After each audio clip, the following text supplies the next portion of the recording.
Well, hello everybody, and welcome to this episode of G-Bear's Off-Grid Ways, a homestead in the desert. And yeah, we're in the battery room today because I'm going to address some questions put up to me by Ollie Z.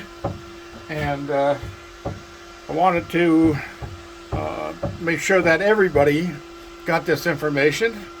So we're going to do it as a video.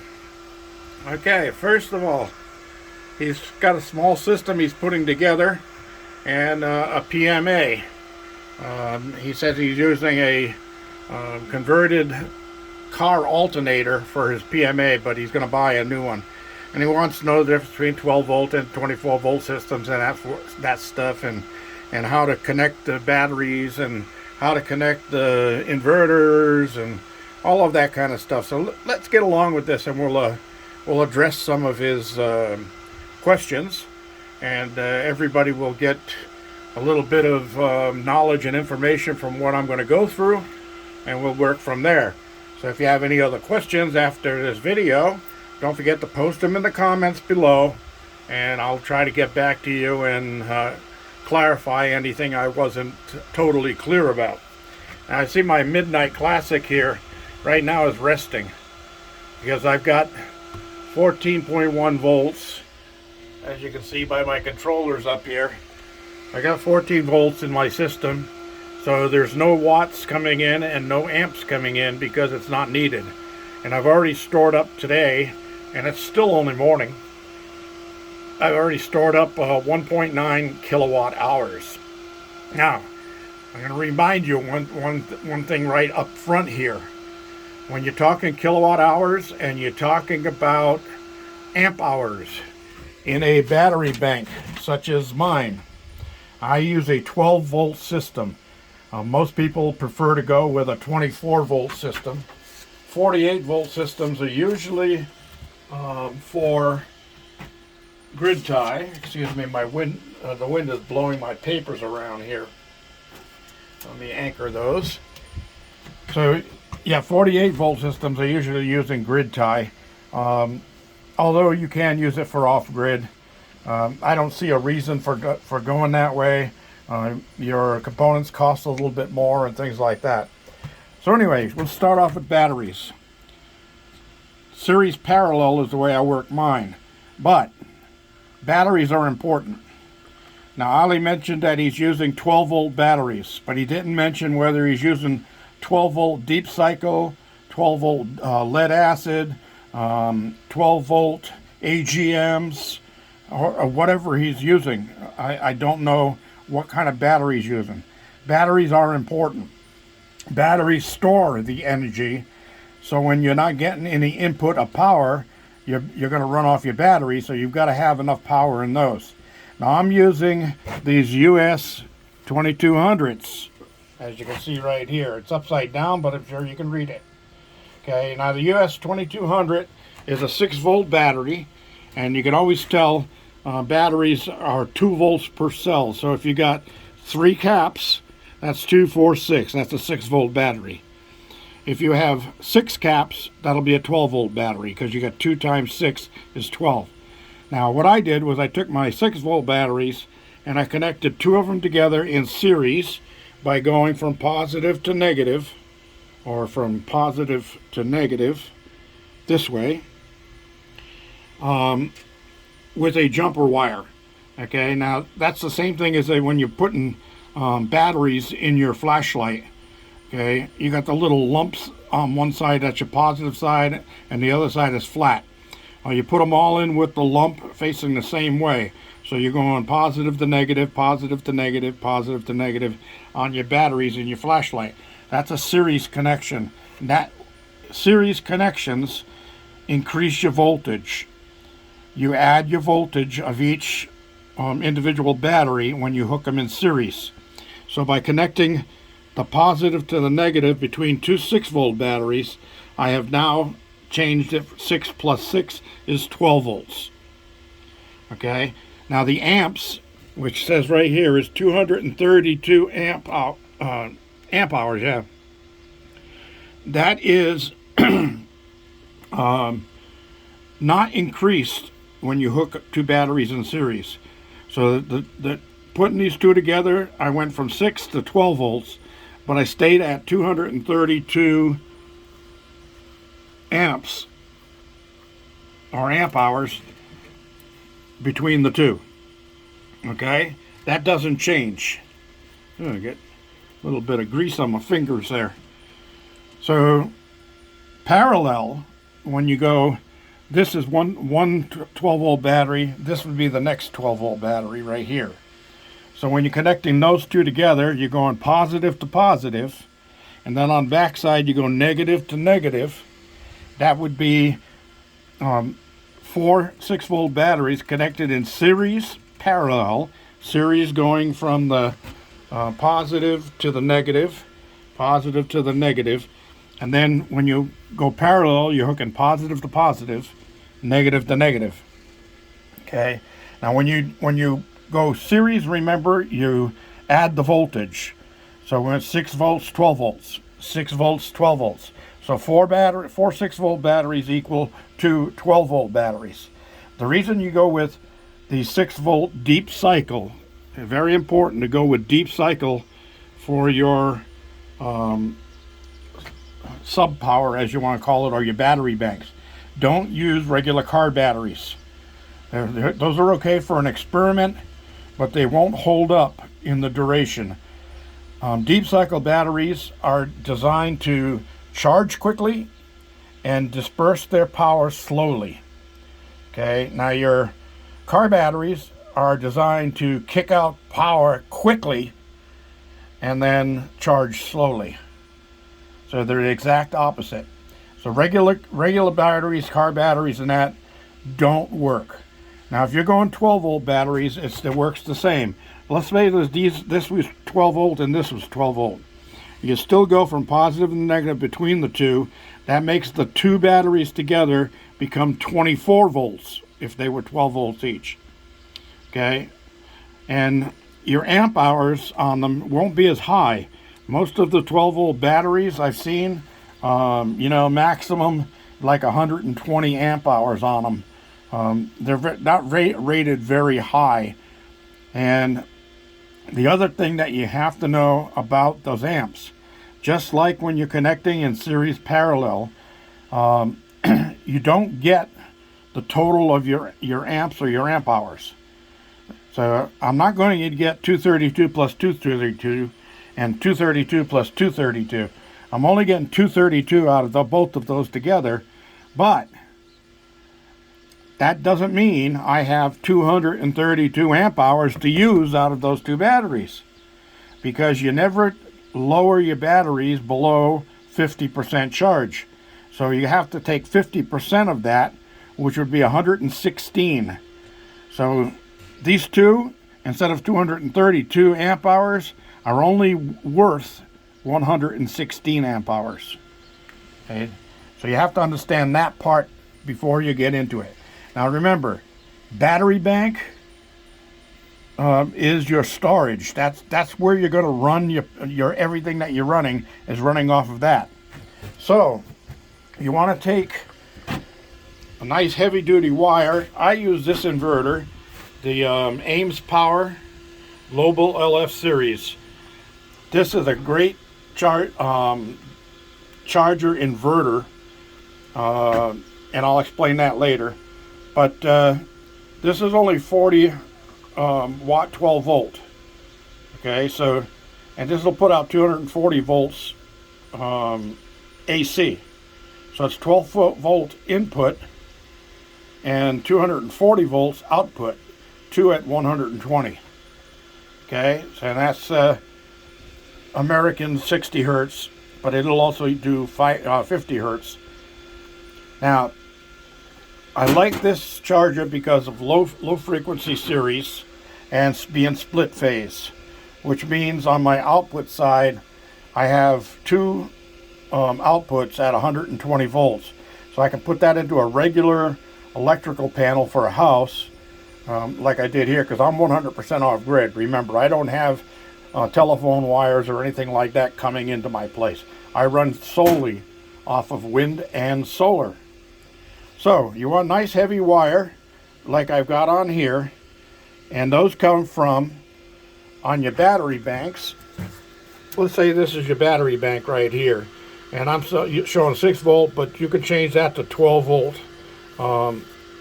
Just in your mind, make it 12 volt, and then this would be a 24 volt system. Okay, as it's showing, this is a 12 volt system, but if this was 12 and that was 12, 12, 12, 12, 12, okay, in series parallel, this would end up being a 24 volt system, because you would end up with 24, 24, 24, 24, and then tied together on the positive side and tied together on the negative side. And notice that it says to inverter on here. Okay, that's the negative to the inverter. And we're going to go exact opposite corner, and we're going to go positive to inverter. So you're going across the whole battery bank, not on one side of it right here, because then these have to feed and catch up. As it draws these down, these are going to try to charge that one. You'd rather take this as a whole battery and go across positive to negative across this way. I'm sorry this blurs out when I do that, but that's because I'm getting closer, something closer to the lens. Okay, so this one says to controller negative, and this one says to controller positive. So you do the same thing with your charge controller. So your charge controller would be on the opposite 2 corners of your battery bank. Okay, and that way you're sharing all of the batteries equally, going into your inverter and going to your inverter and your charge controller. Okay, you're sharing the whole battery bank equally to supply those two. Now that's very important, and you want to use very heavy wire coming from your battery bank to your inverter, because this is going to be the load. This is what's going to be powering all your AC stuff inside your cabin. Now, I'm not sure how Ali has his system set up, and he didn't give me enough information, and I get that from a lot of people. It's not just Ali. People will ask me questions about how to set up their system, but they don't give me enough information. I need to know things like what batteries you're using. Are you using 6 volt batteries? Are you using LiPo batteries? Are you using car batteries? What are you using? I need to know that stuff. Are you using 12 volt batteries or 6 volt batteries? That's all important information. Okay, on your inverter, I need to know what inverter you're going to use if you're using one at all. Now, the application for a controller, any controller. This is the Rover from Renogy, and it's got a little bit of dust on it. And this is the Midnight Classic 150. I prefer the Midnight Classic controllers to anything else that's out there. I really do like these Midnight controllers. Okay, now you can see my solar is coming in at 110.2 volts. Now, Ali, you didn't tell me. You just talked about a PMA. You didn't tell me if you have solar coming in. And if you do, how much solar do you have coming in? And what controller are you using? Now, you mentioned that you're using an MPPT controller. Could it be one like one of these or one of these? As these are MPPT controllers. And these have connections at the top for wind power. And then they got connections at the bottom for solar power. Okay, now I've never found these to be reliable. So if you're going to use one of these, use one for your wind power only. Don't connect wind at the top and solar at the bottom. I don't see how this system will actually separate the two out inside. It's just not advanced enough. The Midnight Classic could possibly do that, but even they recommend that you can use this for wind power or solar power, but not both together. It's one or the other. So if I wanted to add a Midnight Classic for my PMA, I would have to use another Midnight Classic separate from this one. And I would probably have to go up to the Classic 250. Now they make the 150, the 200, and the 250, and that's the maximum volt input. Now I just recently, last week, we had a windstorm here, a major windstorm. And now I think my bridge rectifier and my gauge here, or my meter, have both been damaged, burnt out. And I'm not even sure I'm getting anything to the batteries from this. Although my breaker did pop a couple of times in the high winds, and it's reset now, so I think some power is going through. It's just that the gauge has been over volted, and so has my bridge rectifier. Okay, now on your PMA, that means you've got a 3-wire connection coming in. So I know you're not going directly into a controller like this or this. This is an MPPT controller. This is a 40 amp controller. I could not hook my PMA to this, even coming through my bridge rectifier. That takes it from 3-wire to 2-wire. So I could not use this because this is a 40 amp MPPT, which is maximum power point tracking. Okay, that's what that MPPT stands for. All that does is track the best power point of input electricity to best utilize it. 40 amps would never be able to handle this PMA. This is a 1865 watt PMA. Okay, this is a 150 amp max gauge. This is a 150 amp max bridge rectifier. Both of these couldn't handle the 60 mile an hour winds I was getting from the input of that PMA. These both went over 150 amps. Both of them had input over 150 amps. Okay, so they couldn't handle it. They burnt out. Now I'm ordering 200 amp for this one and this one, and I have to wait for some money to come in before I can do that. So right now I'm living without it, but I don't seem to be hurting anything. My batteries, as you can see, are at full charge here, 14.3 here. So I got plenty of power. 14.2 up there, 14.1 up there. You know, if they're within 0.1, that's okay. That's normal. Every one of these have a little bit different variance because the electronic components inside. A resistor may be just slightly off compared to the next resistor. All right, so we got that. Now, so if you are Ali, if you're using one of these, you're going to either use it for solar connecting at the top, or wind connected at the top, or solar connected at the bottom. Don't connect both of them in there. The readout on this will not separate your readings from one to the other, so you can't do that efficiently. Now if you're using something like this and all you're getting is lights on it, that doesn't tell you anything, so try to stay clear of this. Now all three of these are still working units. I just took them out of my system because I upgraded to better controllers. I got this one for free, and this one cost me over $700, but well worth the expense. Well worth the expense. I swear by the Midnight Classics. They are, in my eyes, they are the best out there when it comes to it. And I wouldn't trade it for anything. And I will be getting another one down the line if I ever get some money. But I want to get at least another one and put it in place of the Rover. And I also want to get the third one and put it here so that I can run my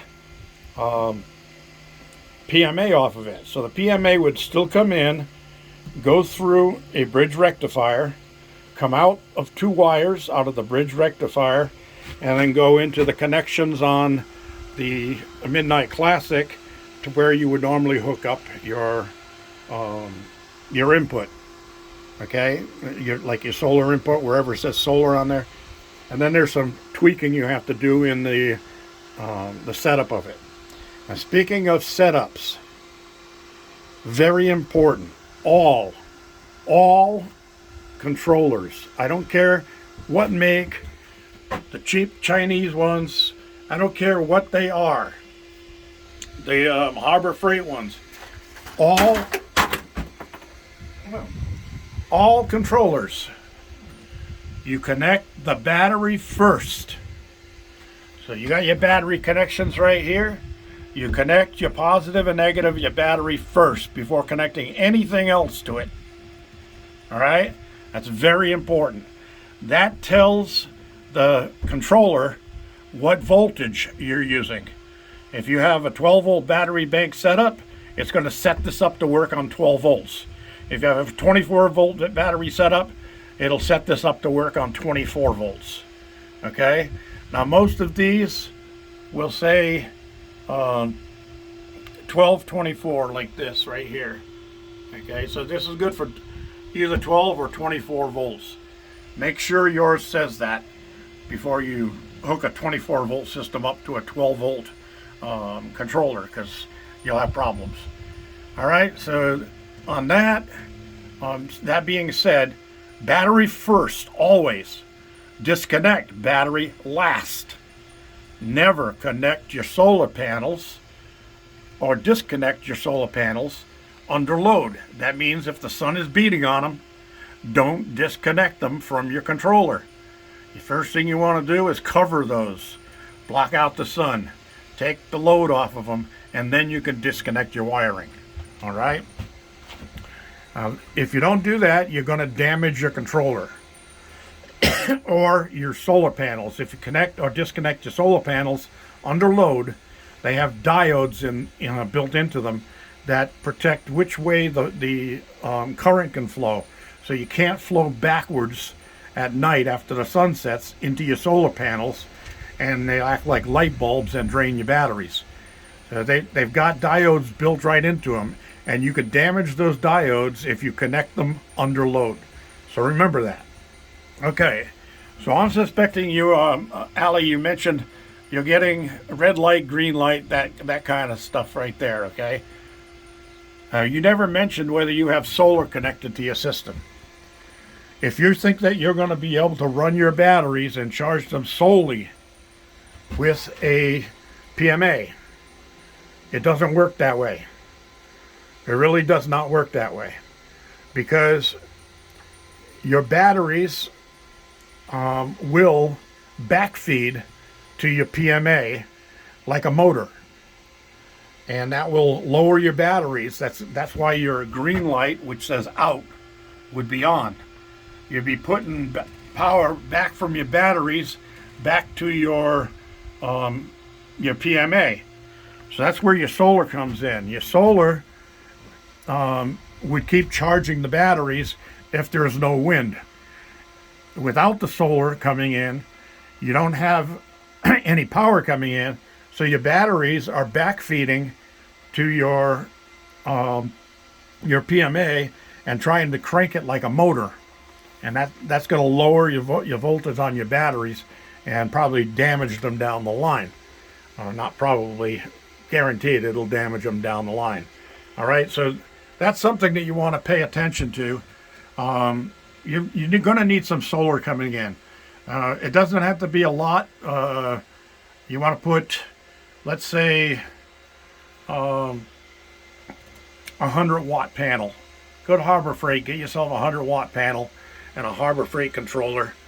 Connect it up and put it to your battery bank. That'll keep your battery charging. Now, on the wires coming in to your bridge rectifier or to your system up there, okay, this is where your resistor would connect, and this is a resistor right here. Okay, now this and this one came together, and you can buy them on eBay, but I don't recommend them. I'm not recommending anybody buy this. It's a waste of your money. Forget it. Okay, so, but I'm just trying to explain to Allie what's going on. If your out light is on, where it says out, that means you're outputting power out of this. Now, you mentioned that on your screen, there's a little arrow pointing to the light bulb, like this. And it's going flash, flash, flash to the light bulb. Okay? What that means is that the power is coming into your batteries and then going out of the batteries and coming out to the light bulb connection, which I don't have anything in it right here. Okay? It's coming out to the light bulb connection, which is a diversion load. So I'm not going to need that, so all I have to do is press this button and that shuts it off. Okay, so it's not flashing anymore. I'm not using that.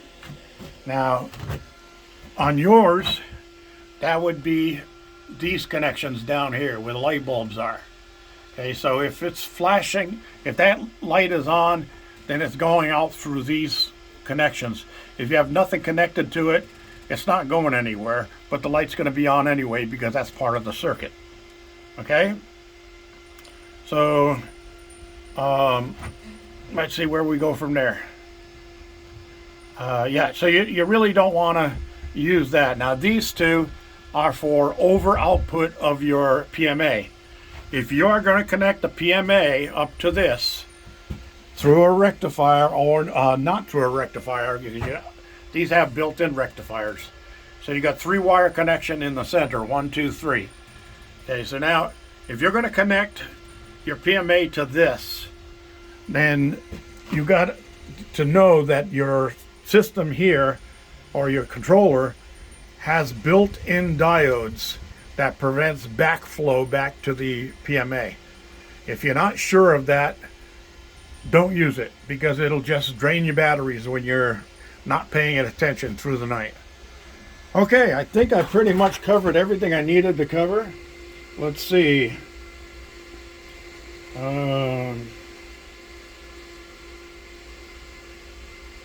Yeah, that looks like I've covered everything that I needed to cover. So remember, the battery connects to your controller always first. That tells the controller what your voltage is, what voltage battery bank you're using. Okay, so you do want to make sure you do that. Otherwise, you're fighting yourself. It's not going to work. All right? Now, the one thing I do like about these more expensive controllers is they come up with these little connectors right here, which are temperature probes. And this is the temperature probe for the Classic. Now, those temperature probes go and sit in between the batteries. There's one right inside of there, as you can see it. Okay? And that reads the temperatures of the batteries. And if the batteries get too hot, this controller would automatically make adjustments to keep from boiling your battery. All right? So you want to make sure you have a good controller. That's why I say, can't beat the Midnight Classic. I mean, top of the line. And this is supposed to be 108 volts maximum. I got 110 volts coming in.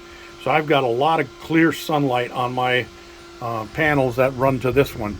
And I have separate arrays of panels out there because you've got to know your ratings. Now this unit here, they claim is only good for 1,000 watts. Now, I found that it actually will handle more than 1,000 watts. I've got 1,200 watts coming into this, and it works just fine. Okay, but the guys at Midnight Classic will tell you, no, you can't do that. Maximum is 1,000 watts. Okay, so I could not actually use this for my PMA because I could get as much as 1,800 watts out of that. Now, I've seen it on this gauge. I've seen it put out 160 amps on a blast of high-speed wind. And that was just too much for the system. It won't handle it. So I've got to upgrade my bridge rectifier and upgrade my gauge. I wanted to get a 250 amps on each one of them, but I didn't see any. I might have to special order those or build them myself, because all a rectifier does is it's got diodes inside of it that take 3 inputs of electricity and convert them all into one direction flow that come back out in a positive and a negative connector at the bottom.